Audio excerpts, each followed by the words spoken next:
नमस्कार, बहुत स्वागत है आप सभी का स्पेशल रिपोर्ट देख रहे हैं आप। आपके साथ मैं पल्लवी रविंद्र सिंह। लगता है कि पाकिस्तान अब सिर्फ जासूसों के भरोसे रह गया है, तभी तो देश के अलग अलग हिस्सों से रोज ही जासूस पकड़े जा रहे हैं। जासूसी के आरोप में गिरफ्तार ज्योति मल्होत्रा को लेकर रोज नए खुलासे हो रहे हैं। खुफिया एजेंसियों ने दावा किया कि पाकिस्तान की यात्रा के दौरान ज्योति को वीडियो बनाने की ट्रेनिंग दी गई थी। वीडियो में क्या दिखाना है, कैसे दिखाना है, ये भी ज्योति को बताया गया था। ज्योति ने देश के अलग अलग हिस्सों में कई संवेदनशील इलाकों में वीडियो बनाया था। ज्योति 4 महीने में 30 से ज्यादा शहर गई थी, हर जगह उसने वीडियो बनाए थे। खुफिया एजेंसियों का दावा है कि पाकिस्तानी आकाओं के इशारे पर ज्योति ने ये वीडियो बनाया था। खास बात ये कि पाकिस्तान में ज्योति का ट्रेवल प्लान जो था, वो आरोपी यूट्यूबर ज्योति मल्होत्रा पाकिस्तानी उच्चायोग के एक अफसर दानिश अली के जरिए पाकिस्तान की खुफिया एजेंसी के संपर्क में आई थी।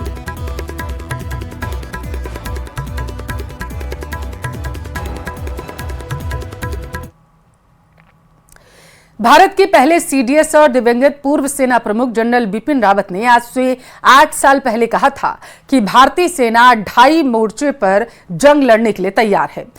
आप आज ये बात अच्छी तरह समझ सकते हैं, क्योंकि ऑपरेशन सिंदूर के बाद पता चल रहा है कि भारत किस लैंडमाइन पर बैठा हुआ है। आज समझ आ रहा है कि पाकिस्तान या चीन से युद्ध की स्थिति में खतरा सिर्फ चीन पाकिस्तान से नहीं, बल्कि देश के अंदर मौजूद वो आरोपी भी हैं जिनको पाकिस्तान परस्त होने के आरोप में गिरफ्तार किया गया है।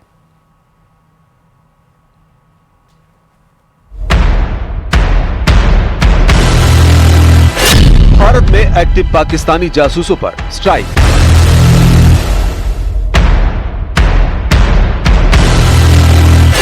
ग्यारह दिन 3 राज्य 8 जासूस गिरफ्तार।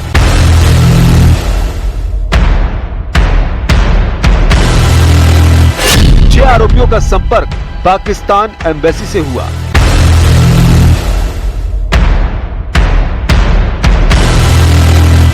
सभी आरोपियों की उम्र 20 से 35 साल के बीच।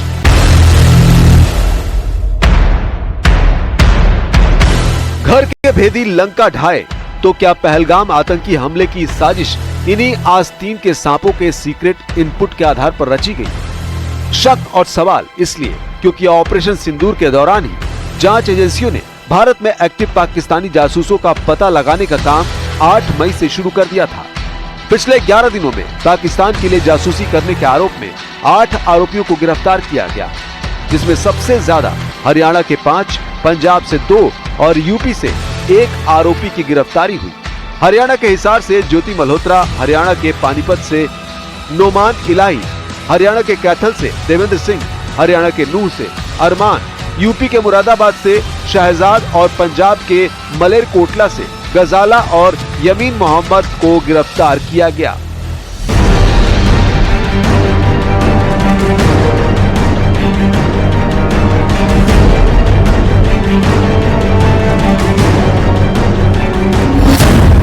भीषण सर्दी में पहलगाम की यात्रा।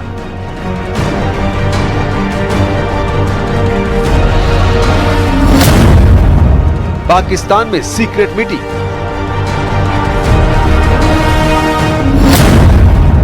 कांजीकुंड जैसे संवेदनशील इलाके का दौरा।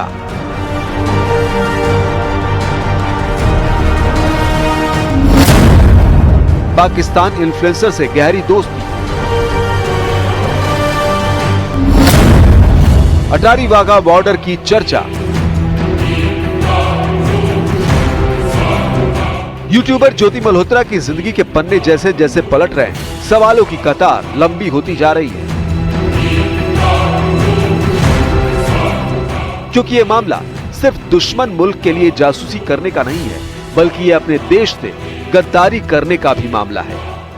यही वजह है कि पुलिस का शिकंजा कसने के बाद अब जांच एजेंसियां उसकी हर एक यात्रा की क्रोनोलॉजी को समझना चाहती हैं, क्योंकि ज्योति ऐसे वक्त में जांच एजेंसियों के हत्थे चढ़ी है जब 22 अप्रैल को पहलगाम में आतंकी हमला हुआ, और उस हमले का जवाब भारत ने ऑपरेशन सिंदूर के जरिए दिया। इसलिए जांच एजेंसियां सारी कड़ियों को जोड़ने में लगी। मसलन, क्या ज्योति की 3 बार पाकिस्तान यात्रा इत्तेफाक है? क्या जनवरी के महीने में पहलगाम जाना भी इत्तेफाक है, जब वहां भीषण सर्दी में कोई नहीं जाता? क्या मार्च में ज्योति मल्होत्रा की पाकिस्तान यात्रा भी इत्तेफाक है? क्या पहलगाम हमले से पहले उसकी पाकिस्तान यात्रा इत्तेफाक है? क्या पाकिस्तानी इन्फ्लुएंसर का उसके बचाव में आना इत्तेफाक है? क्यों ज्योति ने अपने फोन में आईएसआई एजेंट शाकिर उर्फ राणा शहबाज का नाम जट रंधावा नाम से सेव किया? आखिर क्यों ज्योति एक वीडियो में पहलगाम आतंकी हमले का जिक्र तो करती है, लेकिन उस नरसंहार के लिए पाकिस्तान की भूमिका पर सवाल नहीं उठाती? इसी कड़ी में जो इस पे एविडेंस हमें और इकट्ठा करना है, केस स्पेसिफिक है, वो इकट्ठा करके इनको समय पर इनका चालान जमा किया जाएगा कोर्ट में और इनको प्रयास किया जाएगा कि इनको ज्यादा से ज्यादा सजा मिले। सबसे बड़ा सवाल तो ये कि आखिर कैसे एक मामूली परिवार से आने वाली सोशल मीडिया इन्फ्लुएंसर पाकिस्तान में हाई प्रोफाइल लोगों से मुलाकात करती रही है, जिनमें मरियम नवाज जैसी शख्सियत भी शामिल है। हिसार का ज्योति मल्होत्रा का ये घर है और आपको इस घर के अंदर की तस्वीर दिखाते हैं। ये ज्योति मल्होत्रा का कमरा है। यहाँ पर ही ज्योति मल्होत्रा अपने लैपटॉप से ब्लॉगिंग करती थी, अपने यूट्यूब के जो वीडियो वो शूट करके लाती थी उनको एडिट करके यहीं से अपलोड करती थी। हिसार पुलिस ने इस कमरे की भी तलाशी ली। आप देख सकते हैं यहाँ पर ज्योति की तस्वीरें लगी हुई हैं, यहाँ पर कुछ और पेंटिंग्स लगी हुई हैं और ज्योति ने जो ट्रेवल के दौरान फोटोग्राफ्स क्लिक करवाए थे उनको भी यहाँ पर फ्रेम करा के लगाया हुआ है। उसका स्केच भी यहाँ पर है, आप देख सकते हैं, क्योंकि 8 से 9 देशों की यात्रा ज्योति कर चुकी है और उसकी तमाम जो यहाँ पर आप देख सकते हैं जो यहाँ पे फोटोग्राफ्स हैं वो यहाँ पे रखी हुई है। कुछ अवार्ड्स उसको मिले थे, मिस इंडिया, ये देखिए एक अवार्ड यहाँ पे रखा हुआ है मिस इंडिया DNCR करके, इसमें फर्स्ट रनर अप रही है 2017 में। ये भी एक ज्योति को शायद अवार्ड मिला था, उसकी यहाँ पर ये आप देख सकते हैं उसकी तस्वीर यहाँ पर नजर आ रही है। उनके पिता लगातार ये कह रहे हैं कि उन्हें ज्योति के बारे में ज्यादा जानकारी नहीं थी। जब लॉकडाउन के पहले ज्योति दिल्ली में रहती थी एक रूम लेके, ऐसा इनके पिता को पता है। छोटी मोटी नौकरी करती थी, उसने BA तक पढ़ाई की है और जब वो दिल्ली में नौकरी करी थी तो 15-20 हजार रुपए उससे महीना मिलता था। उसके बाद उसने ये ब्लॉगिंग करना शुरू करा और उसके बाद उसके फॉलोअर्स जो हैं वो लगातार बढ़ते चले गए। लेकिन जो हिसार पुलिस है उसने जो प्रेस कॉन्फ्रेंस में दावे किए हैं बड़े कि बहुत सारे ऐसे सोशल मीडिया इन्फ्लुएंसर हैं जो पाकिस्तान हाई कमीशन के रडार पे थे और उन्हें ट्रैप किया गया, जिसमें एक ज्योति मल्होत्रा भी थी जो एक एसेट के तौर पे इस्तेमाल हो रही थी। इस विवाद को और गहरा बनाता है ज्योति का सोशल मीडिया प्रोफाइल, जो लगातार पाकिस्तानी इन्फ्लुएंसरों से जुड़ा हुआ था। खुफिया एजेंसियों को मिले डेटा से पता चला है कि ज्योति के हर पाकिस्तानी पोस्ट को इन्फ्लुएंसरों के जरिए वायरल किया जाता था। ज्योति के पहलगाम आतंकी हमले से जुड़े पोस्ट ने एजेंसियों के शक को और बढ़ा दिया है। शक तब और गहरा गया जब ज्योति ने जम्मू और कश्मीर को जोड़ने वाले काजीकुंड इलाके की तस्वीर शेयर की और उस पर पाकिस्तान से भी लोगों ने कमेंट किए, जबकि काजीकुंड बेहद संवेदनशील इलाका है।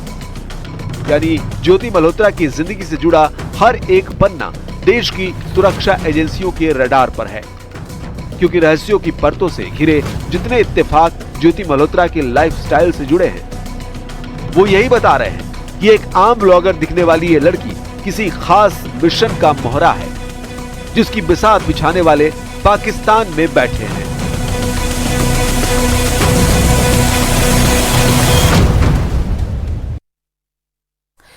ऑपरेशन सिंदूर का सबसे नया वीडियो सामने आया। सेना के वेस्टर्न कमांड ने यह वीडियो जारी किया जिसमें सेना के शौर्य को दिखाया गया है। इसमें देखिए आप।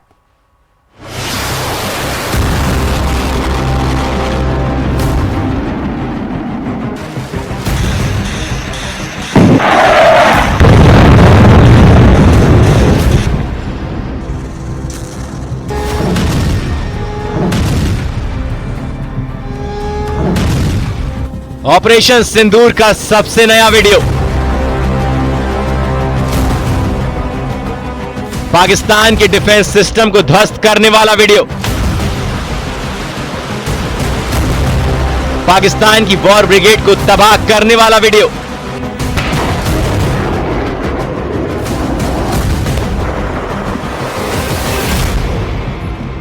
ये वीडियो देखकर दुश्मन का कलेजा कांप उठेगा।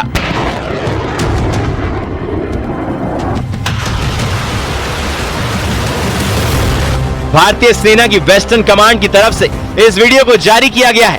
ये उस ऑपरेशन सिंदूर का वीडियो है जिसने कुछ ही घंटों में पाकिस्तान की सेना के हौसलों को घुटनों के बल ला दिया।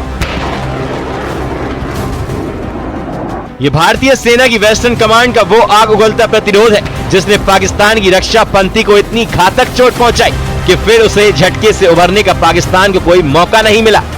जहां जहां भारतीय सेना ने टारगेट सेट किए थे वहां वहां मिसाइलों ने हिट किया। रात के अंधेरे में हुए इन हमलों ने पाकिस्तान के खोखले एयर डिफेंस को दुनिया के सामने ला दिया। नूर खान एयरबेस और भोलारी एयरबेस पर हुए हमले इतने प्रचंड थे कि इन एयरबेस को भारी नुकसान पहुंचा। ये ऐसे हमले थे जिन्होंने पाकिस्तान के रक्षा तंत्र का पूरा नक्शा बदल दिया।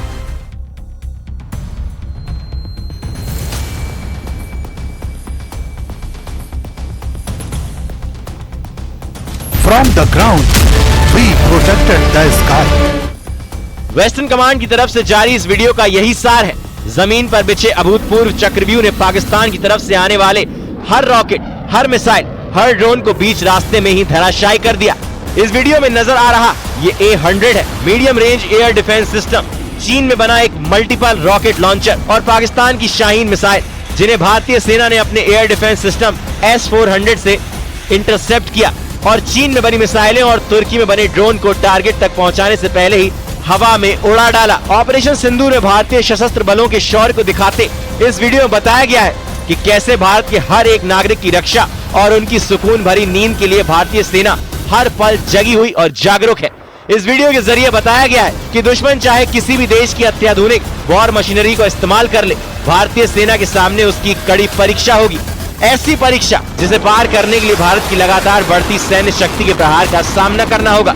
ये वीडियो संदेश है कि दुश्मन चाहे कितनी भी नापाक साजिश कर ले, कितना भी दुस्साहस करने की कोशिश कर ले, उसे हर बार मुंह की खानी पड़ेगी और हर बार पिट कर ही जाना होगा। Bureau report, news 18। ऑपरेशन सिंदूर देश के नेशनल सिक्योरिटी एडवाइजर यानी कि NSA अजीत डोभाल की रणनीति के मुताबिक ही अपने अंजाम तक पहुंचा है। यानी इस ऑपरेशन की सारी स्ट्रेटजी अजीत डोभाल ने बनाई थी। ये इतना टॉप सीक्रेट ऑपरेशन था कि आखिरी मिनट तक टारगेट्स की जानकारी सिर्फ अजीत डोभाल को ही दी गई थी। समझिए आप।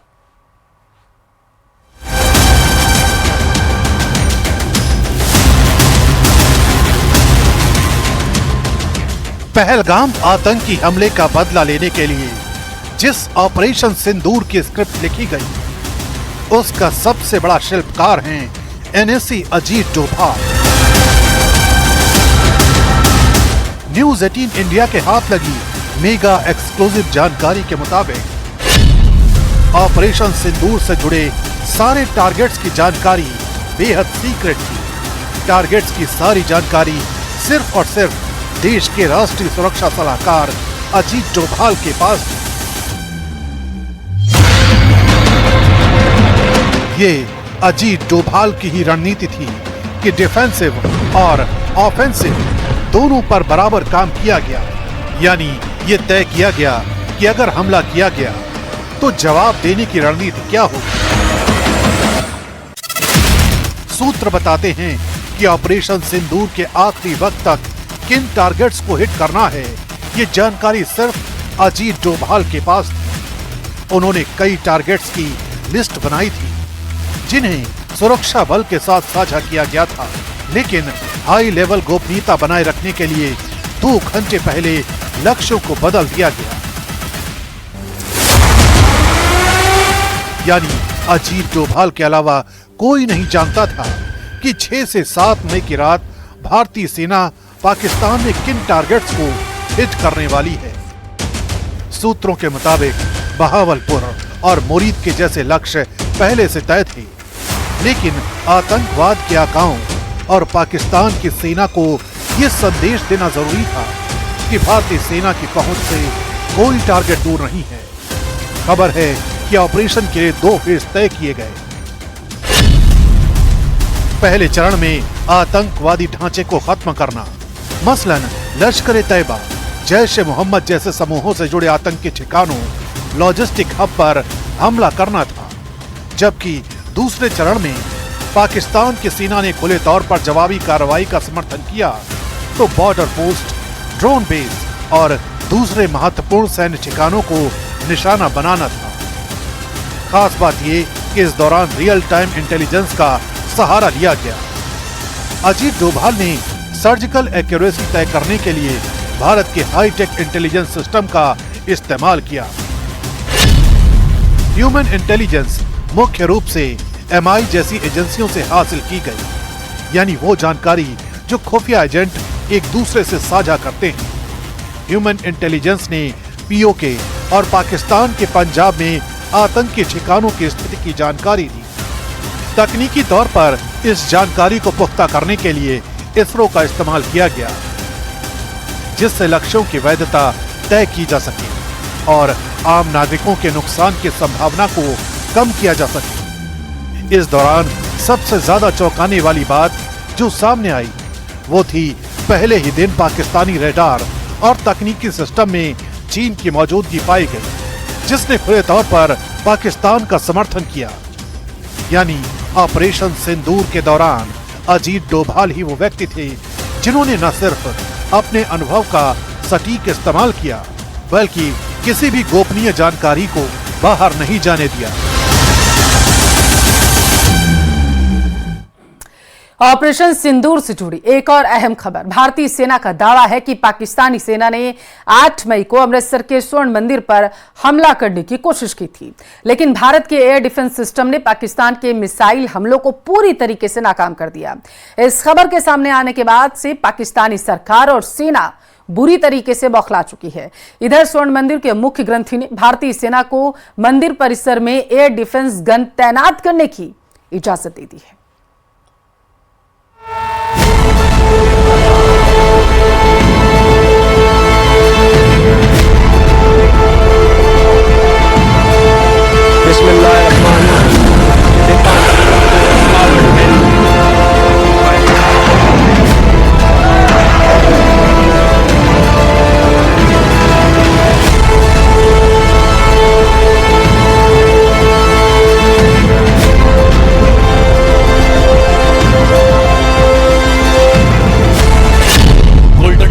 पर हमला नाकाम, धुआं धुआं पाकिस्तानी मिसाइलें। 6 मई की आधी रात से लेकर 10 मई के पूरे दिन तक पाकिस्तान की सीमा को बिना पार किए भारतीय सेना ने ऐसे अचूक हमले किए जिसने पाकिस्तान में मौजूद आतंकी संगठनों को पूरी तरह से तबाह कर दिया। लेकिन अब भारतीय सेना ने ऐसा दावा किया है जिससे पता चलता है कि 22 अप्रैल को पहलगाम में पाकिस्तानी आतंकियों का हमला और बाद में पाकिस्तानी सेना का भारतीय शहरों पर हमले की कोशिश एक बहुत बड़ी और घिनौनी खूनी साजिश थी। पता चला है कि पाकिस्तानी सेना ने अमृतसर में स्वर्ण मंदिर पर बहुत बड़ा मिसाइल और ड्रोन हमला किया था, जिसे भारतीय सेना ने पूरी तरह से नाकाम कर दिया। भारतीय सेना का दावा है कि 8 मई को पाकिस्तानी सेना ने गोल्डन टेम्पल को टारगेट करके मिसाइलें दागी थी, जिसे भारतीय सेना के अचूक एयर डिफेंस सिस्टम ने पूरी तरह से तबाह कर डाला। पाकिस्तान भारत के सबसे पवित्र धार्मिक स्थल और सिखों के सबसे पवित्र तीर्थ स्थलों में से एक अमृतसर के गोल्डन टेम्पल पर हमला क्यों करना चाहता था, उसे जानकर आप हैरत में पड़ जाएंगे। चीन और तुर्की के मिसाइल और ड्रोन के दम पर पाकिस्तान ने 8 मई को घिनौनी साजिश की थी। उसकी एक एक परत भारतीय सेना और खुफिया एजेंसियों ने अब खोल कर रख दी है।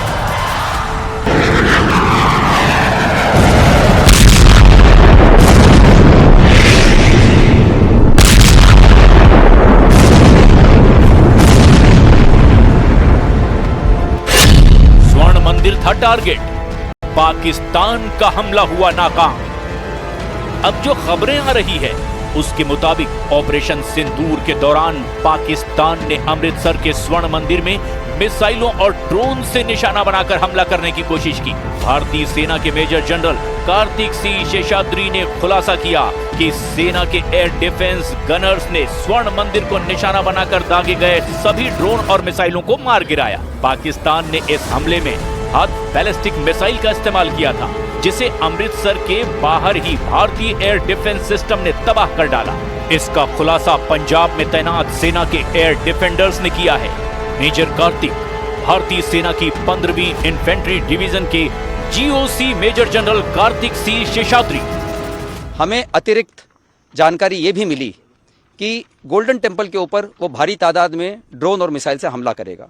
इसीलिए हमने तुरंत आधुनिक, अतिरिक्त एवं उपयुक्त एयर डिफेंस को उपलब्ध कराया और रणनीति के अनुसार गोल्डन टेम्पल को चारों ओर से एयर डिफेंस की सुरक्षा दी गई। 8 मई की सुबह को अंधेरे में पाक ने अनुमान अनुसार ड्रोन और मिसाइल के जरिए से सभी सैन्य एवं सिविल ठिकानों पे और खास तौर पे गोल्डन टेम्पल पे भारी तादाद से ड्रोन का हमला किया। क्योंकि हम इसके लिए तैयार थे, तो भारतीय सेना के आर्मी एयर डिफेंस के सतर्क और सशक्त योद्धाओं ने पाकिस्तान के नापाक इरादों को पूरी तरीके से ध्वस्त करते हुए ड्रोन और मिसाइल हमले को पूरी तरह से विफल कर दिया। पाकिस्तान ने अमृतसर के गोल्डन टेम्पल पर निशाना बनाकर जो मिसाइल दागी, उससे भारतीय एयर डिफेंस ने हवा में ही तबाह कर दिया। भारतीय सेना के जवानों ने पंजाब में इसे मार गिराया। पाकिस्तानी ड्रोन और मिसाइलों के मलबे भी वहां पर दिखाई दिए। भारतीय सेना ने आकाश मिसाइल सिस्टम और L-70 वायु रक्षा बंदूकों जैसी प्रणालियों से पाकिस्तानी हमलों को पूरी तरह से नाकाम कर दिया। 15 इन्फेंट्री डिवीजन के जीओसी मेजर जनरल कार्तिक सी शेषाद्री के मुताबिक भारतीय एयर डिफेंस सिस्टम पाकिस्तानी हमलों पर बहुत भारी साबित हुए। कुछ ऐसी खबरें भी है कि पाकिस्तान ने हमले के लिए अपनी बैलिस्टिक मिसाइल हद का भी इस्तेमाल किया था, जिसे भारतीय सेना ने तबाह कर दिया। इसके अलावा YIHA-3 और सोंगार जैसे कामिकेज ड्रोन और माइक्रो ड्रोन बरामद किए गए, जो तुर्की के बताए जा रहे हैं। भारतीय सेना ने पाकिस्तानी मिसाइल, ड्रोन और रॉकेट के टुकड़े पूरी दुनिया को दिखाए हैं। वायु और नौसेना के सभी एयर डिफेंस के उपकरणों और हथियारों का समन्वय बैठाते हुए सबसे उपयुक्त हथियार से दुश्मन के हवाई खतरे को पूरी तरीके से नकार सकने में हमें सक्षम बनाता है। हमारे आर्मी एयर डिफेंस के पास दिन और रात और अलग अलग दूरी पर वार करने वाले हथियार, कंधे से फायर करने वाला मिसाइल से लेकर automated vehicle based mobile targeting missile system भी शामिल है। भारतीय सेना के मुताबिक पाकिस्तान ने अमृतसर के साथ साथ जम्मू, श्रीनगर, पठानकोट, जलंधर, लुधियाना, चंडीगढ़ और भुज को भी निशाना बनाया था। उसने इसके साथ साथ भारत के और शहरों पर भी हमले की कोशिश की थी। भारतीय सेना के आकाश मिसाइल सिस्टम और L-70 डिफेंस गन ने पाकिस्तान के खिलाफ अहम भूमिका निभाई। भारतीय सेना ने ऑपरेशन सिंदूर के दौरान पहले आतंकी ठिकानों को तबाह किया था, लेकिन इसमें पाकिस्तानी आर्मी ने एंट्री ले ली और उसने भारत पर हमले की कोशिश की। हालांकि भारतीय सेना ने जवाबी कार्रवाई करते हुए उसे काफी नुकसान पहुंचाया।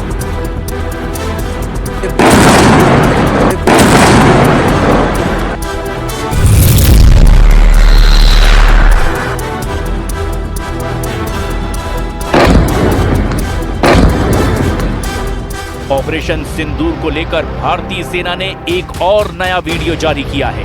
इसमें सेना ने दिखाया कि पाकिस्तान की तरफ से दागे गए ड्रोन को कैसे हमने मार गिराया। वेस्टर्न कमांड ने वीडियो पोस्ट करते हुए लिखा, हमने जमीन से आसमान की रक्षा की। 8 और 9 मई की रात को दुश्मन ने हमारे ऊपर अचानक फायरिंग की और उस फायरिंग की आड़ में उसने इन्फिल्ट्रेशन की कोशिश की। मैंने और मेरे साथियों ने उस इन्फिल्ट्रेशन की कोशिश को अपने ऑब्जर्वेशन इक्विपमेंट की मदद से डिटेक्ट किया, दुश्मन पर अचूक फायरिंग की और उसकी घुसपैठ की कोशिश को नाकाम किया। मेजर जनरल कार्तिक सी शेषाद्री ने पाकिस्तान को चेतावनी देते हुए दो टूक कहा कि ऑपरेशन सिंदूर केवल स्थगित किया गया है, खत्म नहीं हुआ, उसका विकराल रूप अभी बाकी है। हम आपको ये भी बता दें कि ऑपरेशन सिंदूर के 3 दिन तक जब पाकिस्तान आर्मी भारत के कैंट और एयरबेस को टारगेट नहीं कर पाई, तो गोल्डन टेम्पल की तरफ मिसाइलें दागने लगे। हालांकि सेना के एयर डिफेंस सिस्टम ने उनकी मिसाइलों को आसमान में ही न्यूट्रलाइज कर हमला विफल कर दिया। Indian army